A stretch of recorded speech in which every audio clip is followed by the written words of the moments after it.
Hey guys, Captain here. So today I'm bringing you another set of my Lego Pokemon. I think it would be nice with Pokemon Go coming out to make it a throwback to first generation. And so today I've got Golbat, Exeggutor, a little Dratini, because I thought those were small. As a bonus, a little Dugtrio. So with that, let's get started on the instructions. I think I'm actually going to go for Exeggutor first. It's the most complex of these and the one I spent most time on. Some of these, I hope you don't think they're too rushed. I've had Dratini built for a little while, although it is a little small. Golbat I tried to put together relatively quickly because I didn't anticipate to be making a Pokemon video this weekend. I thought it would be coming out next weekend. But I figured with a lot of new Pokemon viewers coming in, I think it might be nice to make one this weekend anyway. So, enough of me rambling. Let's get going on Exeggutor. Alright, for Exeggutor's body, I thought a really good solution would be to actually take a bunch of these 3x3 inverted dishes in reddish brown, and then just stack them on top of each other. I think it did the effect really well. 2x2 cylinders didn't seem to be quite big enough, but these seem to do the job just right. Unfortunately, one of mine was a little bit damaged, so it has to go on the very bottom, and luckily the solution I used for legs still is compatible. Now, I did come up with two solutions for the legs. The one I'm going to be using is you take a T-piece, or T-bar, or whatever. You take two legs by taking a 1x1 tan plate, two brown studs, and then a brown, well really they're reddish brown, not brown, claw tile. And then that's each leg. Unfortunately, these claw tiles are not only a little bit tough to find, but unlucky for me, one of mine broke pretty much right away. Must have been damaged when I got it or something, and I just hadn't noticed. So I have to kind of hold it at a little bit of a weird angle to make it still stick in here. I can do it, but unfortunately it's not great. It'll have to do, and I'll probably look into getting a replacement for this claw tile at some point, because Exeggutor actually turned out really well in my opinion. Alright, so that'll have to do for now. And then you'll stick this in the underside here. And the alternate leg solution I propose would be actually to take a round 2x2 reddish brown plate and take a brown cylinder and a tan 1x1 tile and just stick them like this. And Exeggutor's legs maybe won't look quite as good, won't be quite as mobile, but they'll still look pretty good. Actually, it's not even that they'll look worse. They'll look at least as good. He'll just be a lot less mobile is all. So it's really your call which solution you want to use. I think both of them look fine. And again, because this piece is damaged, I can't actually use this solution unless I mess with this piece a little more. Now for the top, take one of these, I don't really know what to call it. I always see it classified under plant, but I think I got this from a little micro-scale Anakin and Sebulba Pod Racer set. But, anyway, this thing with like a bunch of bars, what you want to do is you want to take 1x1 yellow bricks with stud on one side, and then yellow claw tiles. And you want to stick this right onto here. I'm orienting them upside down. I think it's a little better than the other way, but kind of your call. And then kind of push it roughly as far as possible. And then you want to take one of these plant pieces and also push it down as far as you can after that. And if I remember, the ideal angle is to have this leaf be going right along with the brick. Now, I did try a couple ideas for the head when I was building Exeggutor. The idea for the body popped into my mind pretty quickly, but for the head I tried a couple different things. I tried some goofy stuff like, I have it sitting next to me. Like these faces. That seemed a little too cartoony for my style. I thought it would have been really funny if I could have found a way to make minifigure heads work. That would have been a lot of fun, because after all, Exeggutor does have some faces.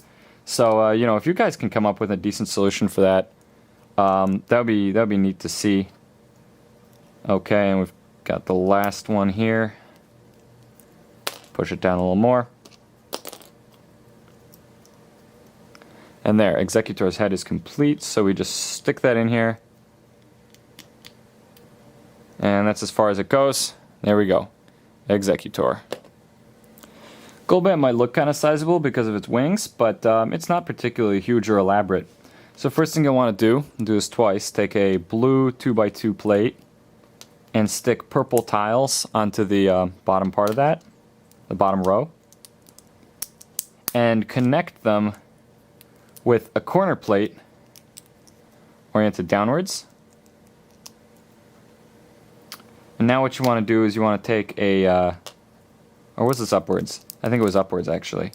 You want to take a Travis brick and take the back side of a headlight. I'm using both black. White would be okay here, but black's probably the way to go.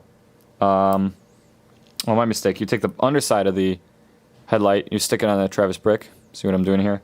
You'll actually want to take a white tile. I don't know if square ones will fit. I think they will, but I've got a round one sitting around. It's got an eye on the underside, but it doesn't matter because this way you get to see just a little bit of white through this hole. It doesn't show up very well in this lighting, but in person it's definitely visible. And the sides you want to put two 1x2 blue plates, and then on both the top and bottom for the little ears and the feet, you'll want to stick blue claw tiles. And there's really only one logical place where this can fit now. So stick the underside of the Travis brick there. And Golbat is complete. Pretty simple.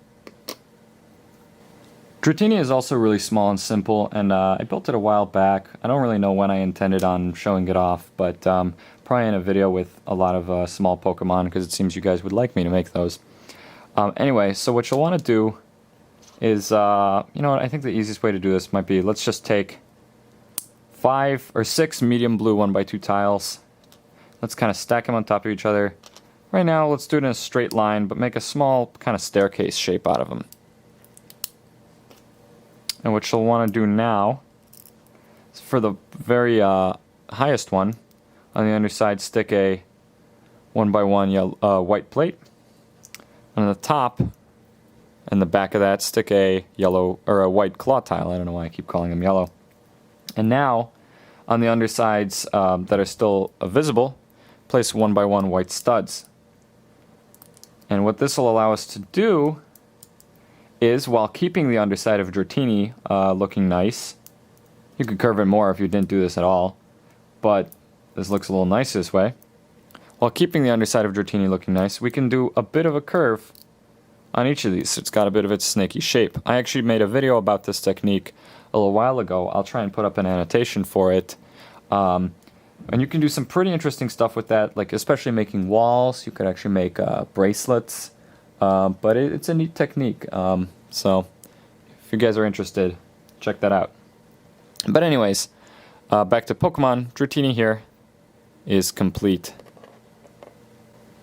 And as an added little bonus, because I thought the video might be a little too short if I didn't, it's still probably going to be short, but, you know, at least I'm using relatively common pieces for the Pokemon this time, so, you know, I know sometimes you guys post that, where do you get all these pieces, or I wish I had the pieces to make these. Hopefully you guys can actually make some of these with the pieces just in your collections. You can color scheme them nicely. One thing about Dugtrio is, normally when I say dark gray piece, I actually mean dark bluish gray, which is the newer color of dark gray they've been using since, I think about 2004, a long time now already. But there was an older dark gray that I have a few pieces of. I made some video about color comparisons at some point in time. And I think this color looks pretty good for the kind of ground surrounding Dugtrio. Otherwise, I would have gone with dark tan. Anyway, take a round, or even, you know, square 2x2 dark gray plate, and then on that stick a dark gray jumper. On the jumper stick a brown stud. I mean, while we're talking about colors, you could use the old brown if you wanted to, but I'm pretty sure reddish brown will be a lot more common here. I think it's a little better because old brown's a little bit darker looking. I think the reddish brown has a little bit more, well, you know, an orangish reddish tint. And then stick a reddish brown cylinder on top of that stud. Over here on the right, stick another reddish brown stud, and on top of that, a reddish brown cylinder. And then down here, just a reddish brown cylinder. So you've got a nice Dugtrio. They're kind of layered by height. If it would have been feasible, if I had a lot of reddish brown studs, I maybe would have gone for some kind of pink stud, bright pink stud in between, or even red or something for a little nose. But this looks just fine. So with that, I hope you enjoyed. If you did, then please rate, comment, subscribe. Send these to your friends. Check out my other videos. And I will see you guys next time.